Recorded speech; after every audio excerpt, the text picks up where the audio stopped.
Do you ever wonder why you date the same kind of person and at the end of the relationship it feels the same as the last? Hi, my name is Jacqueline and I help people create peace in chaos, especially in relationships, not just love, but throughout your family and work life. The goal today is to understand why you keep creating these patterns and how to break them. First off, I want to say I've been there too. I've been through these same experiences. And I want to today first share some stories and give you tools by the end to help you break some of these patterns that keep you stuck. And so growing up, I unconsciously created a vision of a man that I wanted. I don't know if you grew up in the 90s like I did, but I was pretty much raised by the TV. I was raised by a single mom and I was home alone, so I watched a lot of TV and I watched a lot of Nick at Night. And I unintentionally started to create in my mind the type of family that I wanted. My mom and my dad were never really together. They got married when she was 6 months pregnant with me and divorced when I was 9 months. And so I never saw my mother and father together in a working, healthy relationship. So when I was growing up and I was watching TGIF and Nick at Night, I was actually taking these examples from TV and trying to create the type of life that I want in the future and the type of man I wanted in the future, because I didn't have a lot of examples of like fully functioning healthy relationships growing up. So this list I created in my head was not something that I wrote down or even, like I said, was intentional about it at all. I just had this vision. I'm a very visionary person. And so because my mother worked so much, because I was a latchkey kid, which I'm sure a lot of y'all were, I wanted a family that was very present. I didn't come from a big family. I'm not an only child, but me and my brother are 11 years apart. So I felt like an only child most of my life. And I really wanted, as I grew up, somebody that was loyal and committed and secure. Mostly because I saw that on TV and that was what worked for the people on TV, which was completely fake. I was definitely sold the American dream that if I had all these things, that life would be perfect, and that is not the case.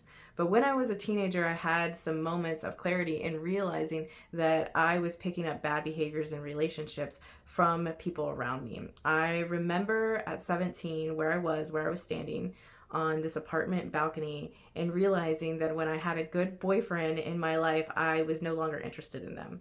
Like, I was not interested in the good guys, I was interested in the chaos and the bad guys. And it was just at 17 is when I realized this, and at 19 I found my husband. So I did have moments of consciousness that now I look back on and I'm like, oh, okay, I was understanding the mistakes and the patterns. The reason why you choose chaotic relationships and you will change the guy and then the next guy comes along, there's a whole nother chaos, or you feel the same as you did in the last relationship, which might be feeling lonely or like you have to carry everything or unappreciated. There's a list of things that you may feel in a relationship. But the reason why you continue to do this over and over, no matter who the person is because you're stuck in patterns from your childhood. Really, you have to go back and you have to look at how you saw love. And for me, unfortunately, growing up, I did see a lot of chaos. And so I realized at 17 that I was choosing the chaos in relationships instead of choosing the peace, because the peace seemed boring. Our subconscious mind will repeat patterns that are familiar, not safe, familiar. So that's why you continue to have these same relationships, because your subconscious mind is picking up on things that seem familiar, and familiar might be chaotic. I want you to ask yourself, how did you see your parents express love? Did they even express love to each other? See, I didn't see that growing up. Now, my mother did have a long-term relationship with my little brother's father, and I did see a lot of chaos there. So that was familiar. And sometimes chaos feels exciting.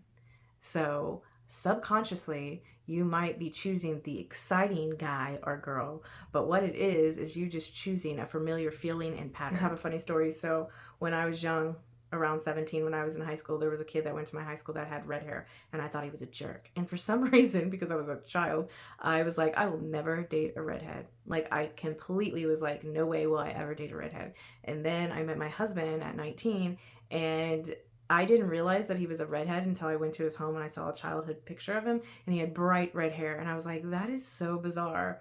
Of course, I did not just write him off because he had red hair, but I do remember me trying to find reasons why I shouldn't like him. And I remember having these conscious moments of like, these are stupid ass reasons. Like, why would you discard this guy? He's really nice. He's nice to you. Not all the time. time goes on and we liked chaos.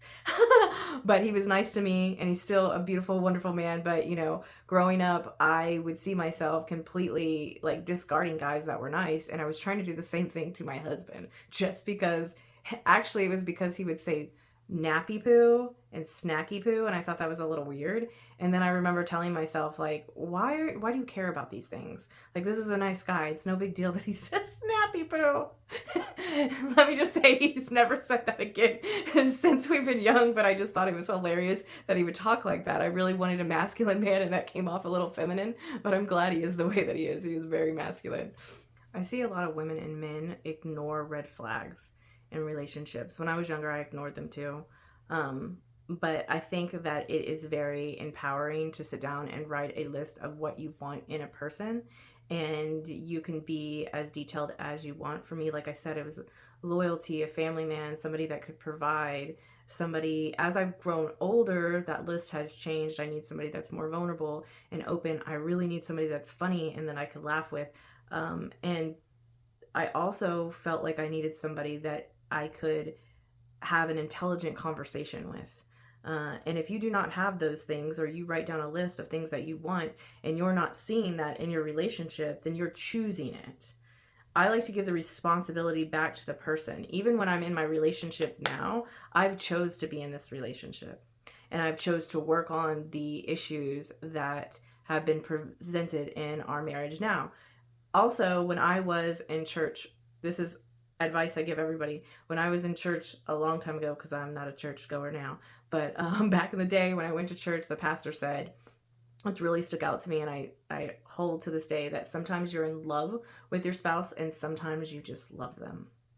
And what that said to me is there's ups and downs. Like, it's not always going to be like the movies where you're just like deeply in love and passionate. Sometimes you just love them, and sometimes you're passionately in love with them. And I've experienced that. I've been with my husband for 23 years now, and I've experienced the ups and downs. So some of the tools I would use if I was being intentional about wanting to be in a relationship, and all of this can be used towards any relationship that you have.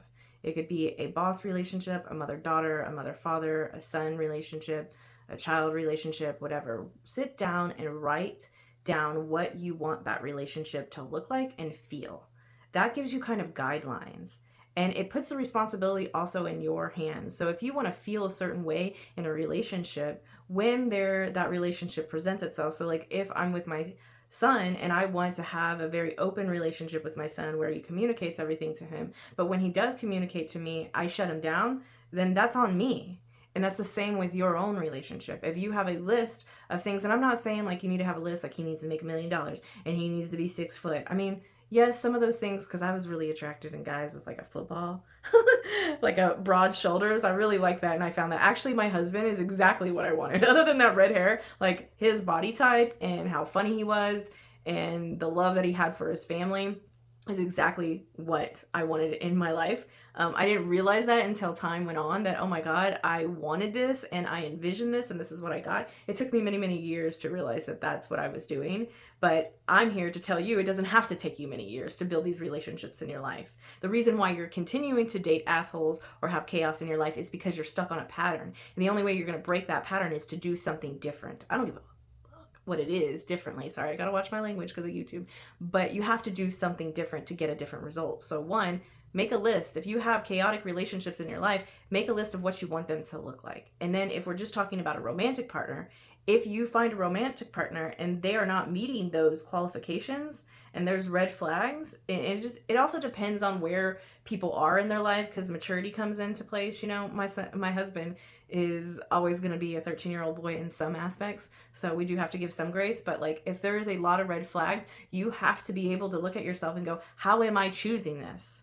Why do I continue to be in this position with men or women? How do I choose this? How do I work on me? How do I become the person that would be attracted to somebody like that, right? You want to be the match. You want to be the mirror. Even if you're in a long-term relationship, I believe that sometimes God, universe, aliens, whatever the hell you want to call it. I always say that because it doesn't really matter about the labels. It's just all meaning. But what I've been shown over the years throughout my relationships is that the things that I've claimed that I really could not stand have shown up in my relationships to give me an opportunity to love the things that I say that I hate. So again, this can be throughout your whole life. There will be experiences and patterns that show up in your life throughout relationships, and you have to learn to either set a boundary with love or learn to see the light in those people, even though that they do the things that you don't agree with. That doesn't mean that you have to continue on that path. So let's say you're in a relationship with somebody and you realize that, like, this isn't for me. I've spent 6 months and I'm seeing red flags. You can still love that person. You don't have to end a relationship like on bad terms. You can go, hey, I see these are the things that you need and these are the things I need, and I love you and I want you to find the best for yourself. I don't think I'm it. I'm here to always help people react differently in chaos. And so sometimes the reason why you're choosing these assholes over and over again is because you love chaos. You are stuck in the pattern of chaos. And so you have to ask yourself and be real with yourself, do I want to get out of these patterns of chaos? Personally, for me, I've had enough chaos in my life. Okay?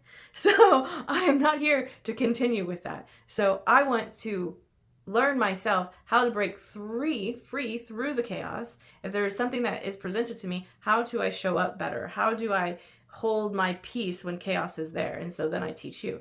And a lot of the times people, women, men, are stuck in these chaotic relationships because they're a familiar pattern to you. You have to not want that pattern anymore. You have to say no to anything that seems like a red flag. Or you're choosing this for yourself. And you have to be, if you're choosing it, you can choose to change. And you have to be real with yourself on that. You have to take responsibility for all of those decisions that you made. Because when you take the responsibility, you have the power to change it. If it's always somebody else's fault, then you have no power over that. And you get stuck in this wheel over and over again. And I'm sure that there's people out there that understand that and have felt that. So first of all, if you liked any of this, please like and subscribe to my channel. And also, I'm here to help the community. So if you're ever in need of somebody to guide you through this, and I have guided people in relationships through this over and over again, of how to respond and how to just notice the patterns of your mate. Like, I continue to notice patterns in myself and notice patterns in my husband. There was one thing that my husband continued to say is, like, I handle things differently. My husband is more avoidant in the relationship. If you don't know about avoidant and anxious patterns, I would highly recommend for you to look that up. Maybe I'll do a video on that later. But my husband was more avoidant, and he, when there was an issue, he wanted to escape for a while so that he could really, like, sit in that and be able to think about it, or just to not be able to think about it. And I was very anxious. I grew up with an anxious mother, so I always wanted to talk about it and let's come up with a plan and blah blah blah. And we were so opposites. This happens a lot. Most of the time this is going to happen in a relationship. So when I came to the realization that he just does things differently, he needs to escape for a little bit. He needs to think about it. But I also have to come back around to it, and I have to talk about this situation. And we have to sit down as mature adults so that we don't just keep bypassing certain things. So learning patterns, learning your own patterns in engaging in a relationship and in a relationship will help you flourish in life. And that's what I'm here to do. So if you are interested in any of that, you can always hit me up on the links below. You can always comment below. You can follow me on all the other platforms, because I'm here to help as much as possible. And I hope you got something from this. Much love.